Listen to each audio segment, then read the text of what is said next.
Ти сега продолжи да кажуваш за твојата кариера и интересно беше тоа, стана фиден мајстор, не продолжи да играш повеќе кон тренерската работа, а ми кажа кога разговаравме да си бил во Русија, ке те откриеле уште од раните години дека си роден за тренер. Таму таква градација праве, значи она што го читавме по книгите, ние секако доаѓавме во допир со многу литература, бидејќи русите, освен што имаат добри анализи на партиите, многу убаво пишуваат за сите настани и за сите личности кои што се во шахот. И така и на времето тие знаеле да одредат, иако биле многу млади, значи знаеле да почувствуваат кои ќе бидат афинитетот кој го имаат, значи за врвни шаховски постигнувања да на шаховската табла, но да останат како тренери. Значи некој од тие кои што ми текнува сега, во поно време има доста книги издадено, е Михаил Шерешевски, да речеме од Белорусија, кој што исто станал на времето јак играч со над 2500 и кусур рейтинг поени, но тие веднаш уште од млади години него го определуваат за работа со младите, со девојчиња и со момчиња. И да пишува книги. После тоа, да, и пишува книги, има многу добри книги кои што се напишани во областа на завршници и во средишниците. Значи, многу познати светски книги кои што се преведени на неколку јазици. Исто така, на времето знаеле да имаат значи голема улога исклучиво во обучувањето на големите светски шампиони, како што беше Каспаров и така натаму, еден од нив е Никитин. Значи, има многу луѓе кои што се занимавале директно со тренерска работа, кои што биле можеби помалку познати на шаховската јавност, но сепак тие многу значајни за шаховската игра. За шаховската игра и за своите шаховски пулени, кои што им се бескрајно благодарни. На времето нормално и големите шампиони биле учители, како што бил Петросјан на времето, на поранешниот светски првак Петросјан му доделувале група на млади шахисти кои што веќе биле формирани и од кои што се очекуваат врвни дострели. Значи тој работел директно со многу силни талентирани шахисти. Значи во текот на развојот на шаховската игра, некои од играчите ги изучуваат тајните на древната игра со деца од многу мала возраст, додека други работат со формирани шахисти. Го следам шахот, меѓутоа ова е новина за мене дека Тигран Петросјан, поранешниот светски првак, бил и тренер, ги подучувал младите. Тој бил, значи, спаѓа во групата на поранешни светски прваци, кој што бил феноменален практичар. И баш поради тоа, значи, можеби помалку работлив бил од некои своји претходници, како светски првак, но тој одлично ја чувствувал играта. И поради тоа, значи, тој можел да одговори на било какво прашање во моментот, бидејќи бил, како и сите други, сепак неверојатен талент, но нему му била доделувана и група на супер талентирани шахисти и има и една мала книга за тој период која сведочи за таквата работа. А Михаил Талј? Михаил Талј бил кооптиран. Добро го познавам. Да, Михаил Талј бил кооптиран. Ги пишуваше коментарите кога бев во Нова Македонија од шаховската олимпијада. Па секој ден одев до Панорама, со кола го земав да дојде да го напише коментарот и го враќав назад. И на одење ни остави некоја руска ракија таму, да наздравиме. Како супер креативен шахист, доста често беше кооптиран, подоцна, значи, во подоцнежниот дел од својата играчка кариера, во штабовите на оние кои што се бореа за шаховската круна. Значи, долги години беше и во штабот на Карпов. Карпов, кој што исто обележа една голема ера во шаховската историја.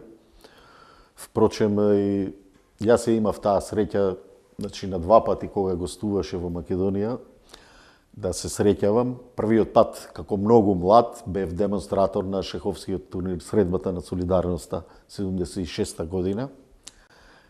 Ја помнам убаво партијата со Ничевски, бидејќи на некој начин бев и јас самиот директно вклучен во неа, бидејќи јас ја демонстрирав таа партија и игра на 2-3 метра од мене, кај што и јас сочувствував со својот пријател, кој што имаше неверојатна шанса во таа партија, имаше добра позиција, но недостигот на време, при крајот на партијата цајтнотот го зеде својот данок и Ристо ја загуби партијата. А подоцна во 96 година, после 20 години, беше повторно присутен во Македонија, во Скопје, неколку дена Анатоли Карпов.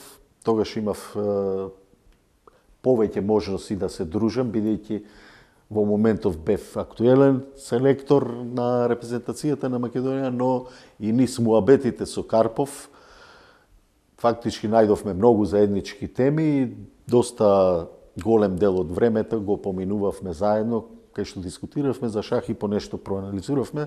Сепак беше голема чест да се биде во друштво со еден таков великан, кој што покажа времево дека е легенда за време на својот живот и ретко кој има свој турнир, дури е жив, кој што го носи неговото име. Тоа е големиот меѓународен турнир во Новосибирск, кој се игра во чест на Анатоли Карпов.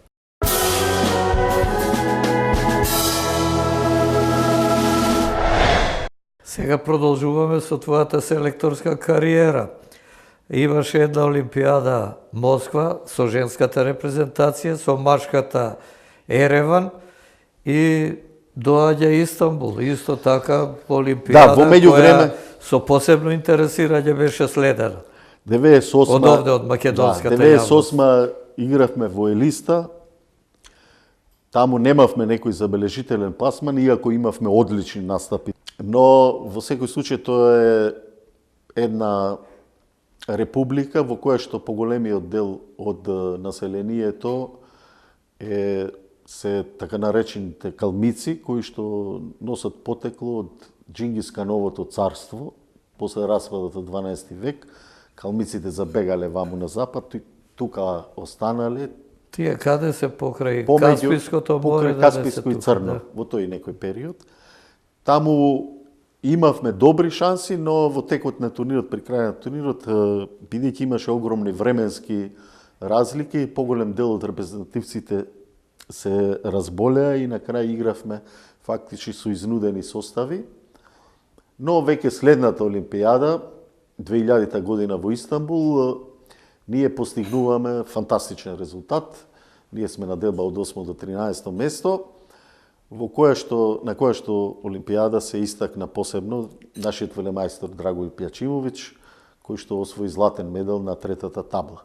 За разлика од таа успешно одиграна Олимпијада 96 година во Ереван, на почетокот немавме некој забележителен старт, но подоцна како што течеа игрите, ние почнавме да играме многу добро и на крај сепак триумфално ја завршивме Олимпијадата, бидејќи во последното коло играме со Ерменија, во моментот беше европски првак, повеќе кратен олимписки победник, репрезентација во чија што земја шахот е број 1.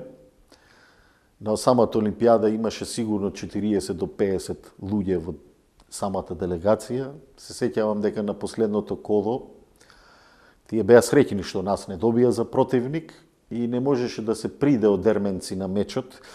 Буквално само јас како селектор можев да влезам, бидејќи функцијата ми го дозволуваше тоа. Ние направивме фантастичен резултат, победувајќи 2,5-1,5 и го донесовме тогаш најголемиот успех на македонскиот шах. Секако остана во сеќавање. Ерменците како реагира? Ерменците Имаше солзи? Тие се навикнати, нормално беа депримирани, но и тие знаат дека во шахот дека се е можно, дека треба добро да се изигра. Буквално ние имавме навистина добра репрезентација која што се покаже дека созревањето на таа репрезентација буквално е кулминација во тој момент, бидејќи тие веќе 10 години играат добро и тоа е веќе и рефлексија на надпреварите на ниво на Југославија претходно, но и калењето низ меѓународни надпревари во текот на тие 10 години, настапувајќи и на олимпијади и на европски првенства. Го спомна Јачимовиќ, другите членови на таа репрезентација. Во тој момент Тоа игра е голем успех кој преголем успех. останува забележан и ќе се памети. Значи игра Никола Митков, Владко Богдановски, Драголјуб Јачимовиќ, играше Маријан Митков, Атанас Кизов, тогаш се играше, ми се чини, на 6 табли.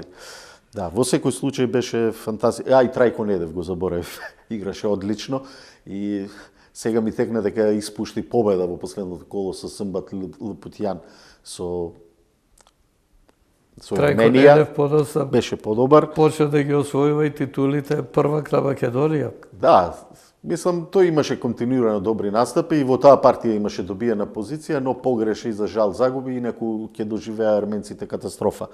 Во секој случај, тука почнува, значи, во тие неколку години достигнува кулминација и самата игра на нашите репрезентативци, самото созревање на една така поголема генерација, некои помлади веќе доаѓаа и се покаже во текот на тие неколку години ние навистина имаме многу добри настапи, исто и следната година 2002 веќе го повторуваме тој успех на Блед, кај што настапија плюс во репрезентацијата имаше измени, настапи Кирил Георгиев, ми се чини дека дебитираше и младиот Дејан Стојановски тогаш. И тука имавме медал.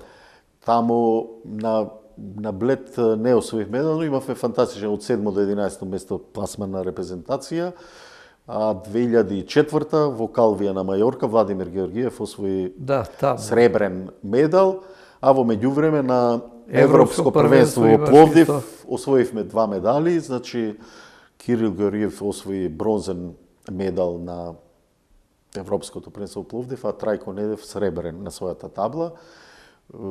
Интересно е што на самото надпреварување во Пловдив ние пред последното коло бевме во шанса и за медал. Значи, ние бевме на делба на 4-то место, се зависеше од развој на настаните во последното коло, но ние, за жал, загубивме од Чешка во последното коло 3-1 и паднавме неколку места подолу, мислам, 12 бевме. Но тоа е она претходно што го зборував. Последното коло мора да се добие. Да. Ако се сака, и тука може или скок да имаш, или пат, кој што имавме пат овде во во текот ситуација. на тие години, јас бев на 2 пати биран во тие години како најдобар селектор во Македонија, 2002 и 2003 врз база на резултатите постигнати, но во текот на сите тие години јас бев нон-стоп и номиниран и бев нон-стоп во конкуренција и се покажа дека тие години се најуспешни за македонскиот шах. И во твојата тренерско-селекторска кариера. Зашто подоцна веќе минуваш во друга бранша, остануваш во шахот, но како судија.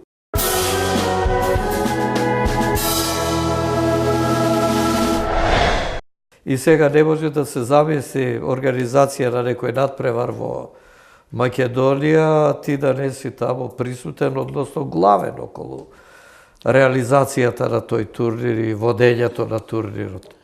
Па, ако се навратиме на времето, значи, овие две работи кои што се поврзани со шахот, моите афинитети беа исто така од помлади денови. Значи, и во самата организација на турнирите, па дури се што е поврзано и со правилата шаховски, оние знаења стекнати уште во млади години, јас бев ангажиран уште тогаш, иако бев играч, и во организацијата на самите турнири, како добар познавач и на шаховските збиднувања, но имав и добра рака и добро око.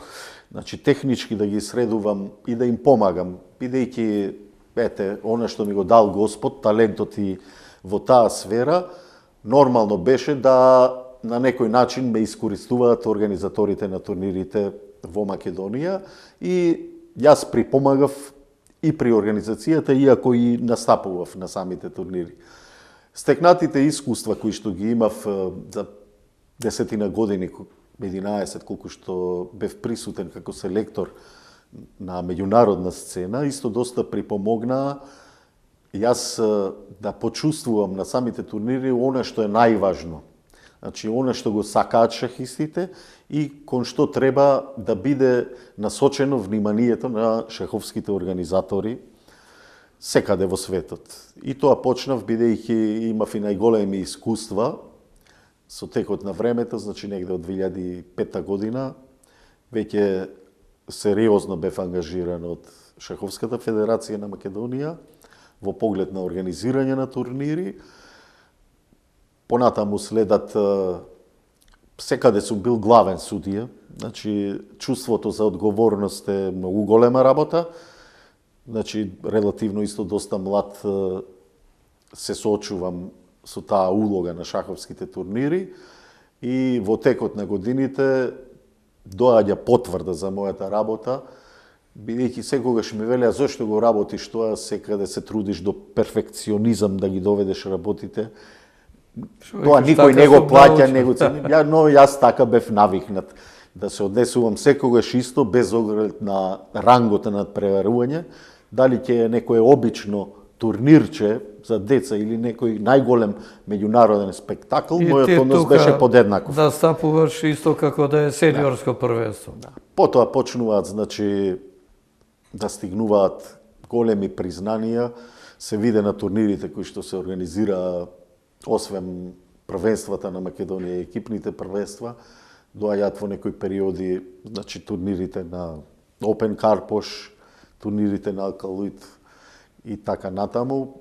Сум и заменик главен судија на Куп на европски шампиони 2015 во Скопје. Тоа е исто многу битно. Да, тоа се резултати. Потоцна следната година на европско поединечно првенство исто заменик главен арбитар. Заменик главен арбитар на овие на големи надпреварувања, значи човек кој што работи се.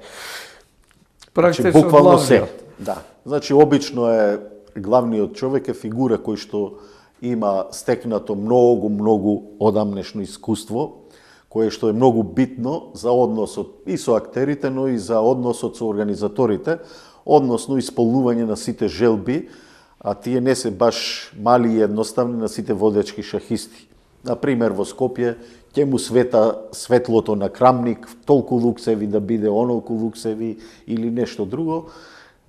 Тука заменикот на главниот судија ги врши тие работи, на негов грб паѓа. Тоа е заемен договор, главно заменикот ги врши сите оние работи кои што се поврзани со техничката организација на самиот турнир, со самите двојки на турнирот, со освоените норми кои што се стекнуваат и кои што се во поголем број на сите тие турнири и најважни надпревари, тоа придонесува, значи, за да се напредува во кариерата на некој начин на еден меѓународен арбитар и таму постојат лиценци, значи има неколку категории. Тоа ме интересираше, ти ја доби таа лиценца за меѓународен судија? Јас ја добив, значи врз база на претходни турнири, си има правила со кои што се добива, но понатаму, значи неколку скалила имам добиено во меѓународни рамки, се почнува интернационален арбитар со Д категорија, ја имам стигнато, значи С и Б категорија, значи Б категоријата се добива со настапи на врвни надпреварувања како главен или заменик арбитар, со тоа што сега со таа лиценца јас можам да водам и меч за светски првак. Значи таму нема ништо случајно, секој си има своја карта лична, тамошна и се лична, знае, нема тука што. Или врски пријатели, дај да бидам ова или значи секогаш се бара да организаторот, ако сака некого да назначи, се бара дозвола од Светска или Европска шаховска федерација, па тие да минуваат, тие водечки судиски улогу не се доделуваат случајно. На овие наши шампионати македонски го поединечни и екипна конкуренција си имал вака некој посериозен проблем со играчиве поединечно или со водачите на екипите во екипна конкуренција, затоа што се случи оној што губи, сите му се криви, па дури некогаш и судијата. Може да има ситни или поголеми проблеми, но во секој случај преовладува мислењето дека судијата е се подобар доколку помалку се заприметува на надпреварите. Значи тоа често го апострофираат и големите шахисти кои што доаѓаат од страни кои што настапуваат. На нашите првенства немало некои поголеми, значи званичниве. Бидејќи сепак се доаѓа Има и нервози. Има нервози, но на некој начин Кој е најнервозен денес? Да, зависи. Понекогаш е многу тешко да се изреагира нормално, бидејќи реакциите највообичаено оние кои што се вон рамките на едно нормално однесување настануваат после 6-7 сати игра. Човекот е обземен и така натаму. И јас сум знаел како играч исто така, но ти треба време да се сталожиш. Има нервоза, да. Оти нормално не е се едно како во другите спортови, велат дека шахот е најстресна категорија на спорт, бидејќи во други спортови, ако вие водите 3-40 разлика во кошарка на минут до крај, тешка е веројатноста дека ќе го загубите над преварот. Но во шахот може за половина потез да се смени се. Наопаку, во пола секунда. То бија на позиција и веднаш веднаш изгубена. И тоа многу значи, поготово тоа се случува во последниве мигови од партијата и на многу турнири и олимпијади дури. Има многу повеќе проблеми на поголеми надпревари, значи нашите, кога зборувавме за првенствата на Македонија и екипните првенства, сепак се помал број на играчи учествуваат помеѓу 50 и 60. Тоа е бројка, но не е бројка како што се 200, 250, 300, кои што играчи играат на отворените турнири, значи големи бројки се застапени на турнирите Open Карпош, кај што настануваат повеќе проблеми. Се разбира дека поголемиот број на учесници создава и поголем број на можни. Да се организира, да се следи се. Но се треба да се пратат, значи, секојдневно збиднувањата во светот, промени или дополнувања или прецизирања на одредени правила кои што треба константно да се применуваат. Можеби со сите нив јас не се согласувам, значи до крај, но сепак јас морам да ги применувам.